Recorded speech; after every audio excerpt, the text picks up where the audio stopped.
Atmanirbhar Bharat make in India പദ്ധതി ഇത് ശരിക്കും പറയാം ഇന്ത്യയുടെ അഭിമാനമാണ്. നമ്മൾ തദ്ദേശീയമായിട്ട് ആയുധങ്ങൾ, ഇലക്ട്രോണിക്സ് ഗുഡ്സ്, അങ്ങനെ നിരവധി പ്രോഡക്റ്റുകൾ നിർമ്മിക്കുന്നുണ്ട്.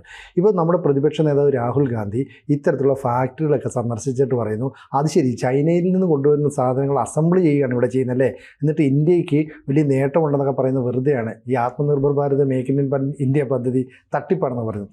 ശരിക്കും നമ്മുടെ ഒരു വികസന നേട്ടത്തെ ഇകഴ്ത്തി കാണിക്കാനല്ലേ രാഹുൽ ഗാന്ധി ശ്രമിക്കുന്നത്? അത് അദ്ദേഹത്തിൻ്റെ ഒരു പതിവായി കഴിഞ്ഞു.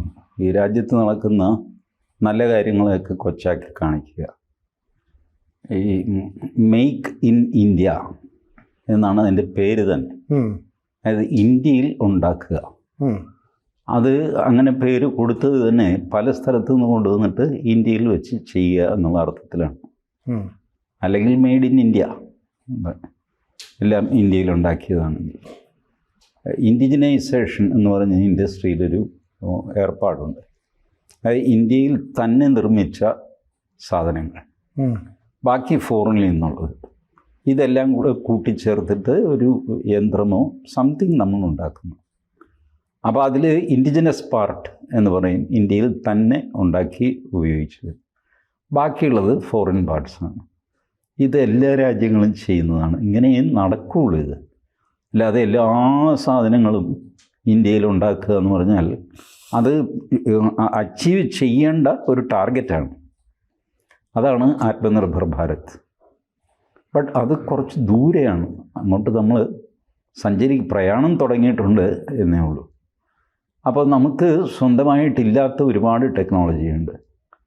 ഇപ്പോൾ സിനിജി കേട്ട് കാണുമല്ലോ, ഇവിടെ കാശ്മീരിൽ ലിത്തിയം നിക്ഷേപം കണ്ടെത്തി.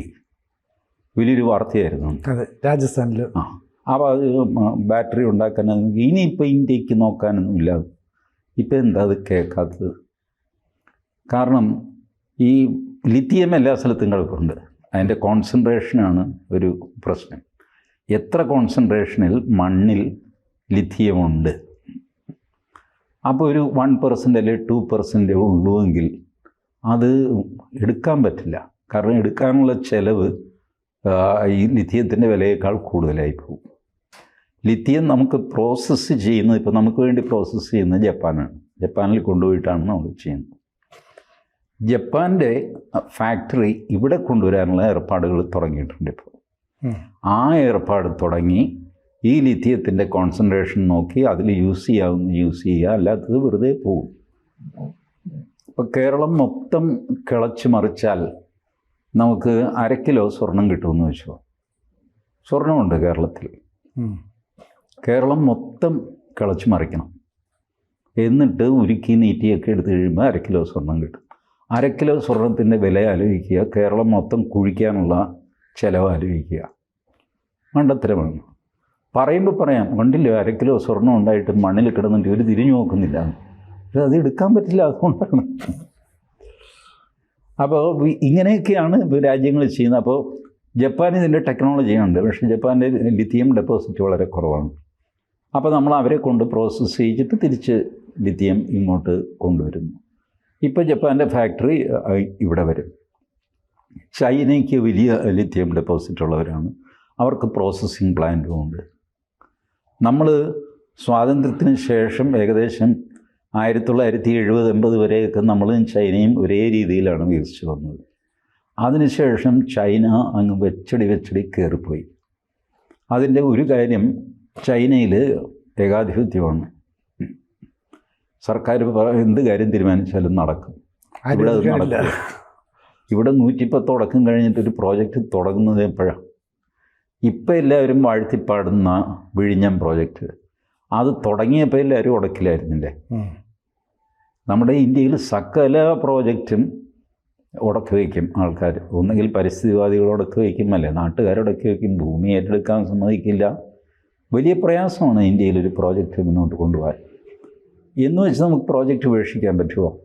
ഉടക്കി വയ്ക്കുന്നവരെല്ലാം ഉടക്കന്മാരാണെന്ന് വിചാരിക്കാൻ പറ്റുമോ? ചിലതൊക്കെ ജെന്യുവനാണ്. അവർക്ക് ഭൂമിയില്ല. ഭൂമിയില്ലാത്തവൻ്റെ ഭൂമി എടുത്തു കഴിഞ്ഞാൽ അവന് 150 കിലോമീറ്റർ മാറിയിട്ട് ഭൂമി കൊടുക്കാമെന്ന് പറഞ്ഞാൽ അവന് എങ്ങനെ ജീവിക്കും?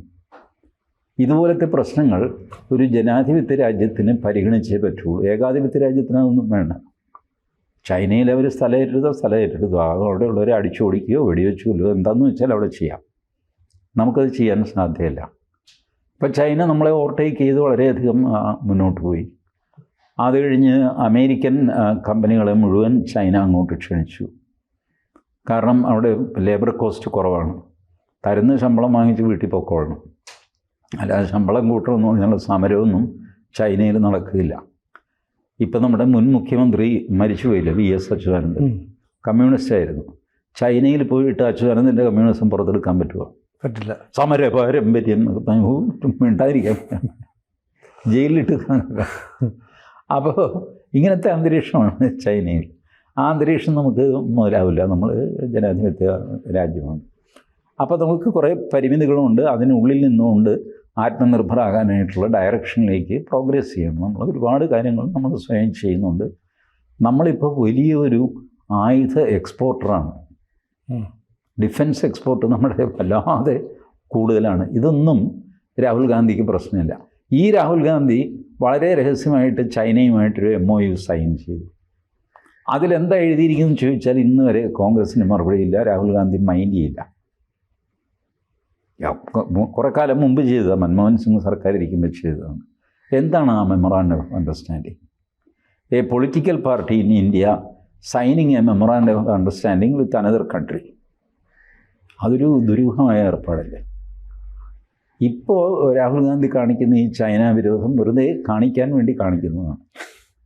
ചൈനയിൽ നിന്ന് ഒരുപാട് നമ്മൾ ഡെഫിസിറ്റിലാണ് ചൈനയും നമ്മളും തമ്മിലുള്ള ട്രേഡ്. 120 ബില്യണോ മറ്റോ ഡെഫിസിറ്റിലാണ്. അത്രയധികമാണ് ചൈനയിൽ നിന്ന് നമ്മുടെ ഇമ്പോർട്ട്. അതുകൂടാതെ ചൈനീസ് മൊബൈൽ ഫോണുകൾ.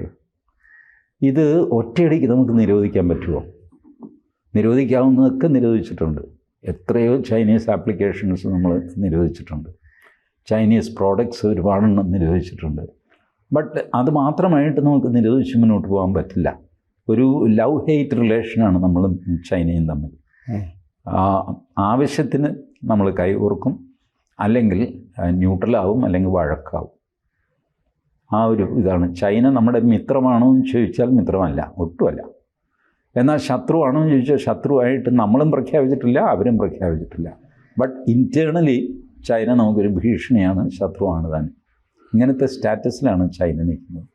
ഇപ്പോൾ രാഹുൽ ഗാന്ധി ഇറസ്പോൺസിബിളായിട്ട് എവിടെയെങ്കിലും കയറി ചെന്നിട്ട് ഇത് ചൈനയുടെ ആണോ എന്ന് പറഞ്ഞു. അതുകൊണ്ടെന്താ, ചൈനയുടെ ഒരുപാട് സാധനങ്ങൾ ഇപ്പോഴുണ്ട്. നമ്മുടെ നാട്ടിൽ വിൽക്കുന്ന മൊബൈൽ ഫോണുകളിൽ ഭൂരിഭാഗവും ചൈനയുടെയാണ്. ഇനി നമ്മൾ സാംസങ്ങോ ഐഫോണോ വാങ്ങാമെന്ന് വിചാരിച്ചു കഴിഞ്ഞാൽ അത് അസംബിൾ ചെയ്യുന്നത് ചൈനയിലാണ്. ചൈനയ്ക്ക് അങ്ങനെ നാണക്കേടൊന്നുമില്ല. പുറത്തുനിന്ന് കൊണ്ടുവന്ന് അസംബിൾ ചെയ്യുകയോ തന്നെ ഉണ്ടാക്കുകയോ എന്താണെന്ന് വെച്ചാൽ ചെയ്തു. ബട്ട് അവർക്ക് ഇൻഡസ്ട്രിയൽ ആക്ടിവിറ്റി അവരുടെ നാട്ടിൽ വരണം എന്ന് ആഗ്രഹമുണ്ട്. ഇയാളിങ്ങനെ ഈ പ്രാന്ത് പറഞ്ഞു എന്ന് വിചാരിച്ചിട്ട് ആർക്കെന്ത് ചെയ്യാൻ പറ്റും? ഇപ്പം നമ്മൾ മേക്ക് ഇൻ ഇന്ത്യ പദ്ധതി, അല്ലെങ്കിൽ പിന്നെ ഈ പറഞ്ഞ ആത്മനിർഭർ ഭാരത്, ഇതിലൂടെയാണ് നമ്മൾ നമ്മുടെ മിസൈൽ, വ്യോമ പ്രതിരോധ സംവിധാനങ്ങൾ, വിമാനം, ഈ തേജസ് പോലെയുള്ള വിമാനങ്ങൾ, ഇതിൻ്റെയൊക്കെ നിർമ്മാണവുമായി ബന്ധപ്പെട്ട് പ്രവർത്തിക്കുന്നത്. ലോകത്തുള്ള എല്ലാ രാജ്യങ്ങളും ഒരു കമ്പനി തുടങ്ങുന്ന കുറഞ്ഞ പൈസയ്ക്കാണ്. പക്ഷേ അസംബിൾഡ് സാധനങ്ങളായിട്ട് കണക്ട് ചെയ്യുമ്പോഴാണ് ഒരു പ്രോഡക്റ്റാണ്. അപ്പോൾ രാഹുൽ ഗാന്ധി വീണ്ടും ഇന്ത്യ അപകീർത്തിപ്പെടുത്താനായിട്ട് ശ്രമിക്കുമ്പോൾ ഈ പദ്ധതികളൊക്കെ നമ്മളങ്ങ് ഉപേക്ഷിക്കുമോ? ഇല്ല, ആരും ഉപേക്ഷിക്കാൻ പോകുന്നു. ഇയാൾ വാചകടിച്ചെന്ന് പറഞ്ഞിട്ട് ഇയാളിങ്ങനെ ഒരു വീഡിയോ ഉണ്ടാക്കും, റീലുണ്ടാക്കും, അത് സോഷ്യൽ മീഡിയയിൽ പ്രചരിക്കും എന്നുള്ളതല്ലാതെ വേറെ ഒരു ഇമ്പാക്റ്റും രാഹുൽ ഗാന്ധിയെ കൊണ്ട് ഈ ഫീൽഡിൽ ഉണ്ടാക്കാൻ പറ്റുന്നില്ല. ഒരു ഇൻഡസ്ട്രിയും രാഹുൽ ഗാന്ധിയെ ഡിപ്പെൻഡ് ചെയ്യാറുമില്ല. നമ്മുടെ രാജ്യം അപ്പം ഈ പറയുന്ന സാധനങ്ങളൊക്കെ ഉണ്ടാക്കുമ്പോൾ മറ്റ് രാജ്യങ്ങളുടെ മുമ്പിൽ നമ്മൾ നാണം കെട്ടു പോവുകയല്ലേ? അങ്ങനെയും കൂടെ ഒരു പ്രശ്നം ഉണ്ടാകുന്നില്ലേ? അങ്ങനെ ഉണ്ടാകും. മറ്റ് രാജ്യങ്ങളൊന്നും ഈ രാഹുൽ ഗാന്ധിക്ക് ഒരു വിലയും കൊടുക്കുന്നില്ല. ആരിദ്ദേഹത്തെ മൈൻഡ് ചെയ്യുന്നു എന്നാണ്. ഇദ്ദേഹം ഇങ്ങനെ ഈ സോഷ്യൽ മീഡിയ ഉള്ളതുകൊണ്ട് അദ്ദേഹം ജീവിച്ചു പോകുന്നു. അതില്ലായിരുന്നെങ്കിൽ രാഹുൽ ഗാന്ധി ഇതിനോട് ഒരു നോൺ എൻറ്റിറ്റി ആയിട്ട് മാറിയാണ്. അതുകൊണ്ട് ഇത്തരം പ്രശ്നങ്ങളൊന്നും ഉണ്ടാവില്ല. ഒന്നും ഉണ്ടാവില്ല. ഒരു കോമാളിത്തരം ഇങ്ങനെ തുറന്നുകൊണ്ടിരിക്കും. അപ്പം ഭാരതത്തിൻ്റെ വിജയമാണെന്ന് തന്നെ നമുക്ക് പറയാം. തീർച്ചയായിട്ടും. കൂടുതൽ വാർത്തകളും വിശേഷങ്ങളും നിങ്ങളിലേക്ക് എത്താൻ ABC മലയാളം സബ്സ്ക്രൈബ് ചെയ്യുക, ബെൽ ബട്ടണും അമർത്തുക.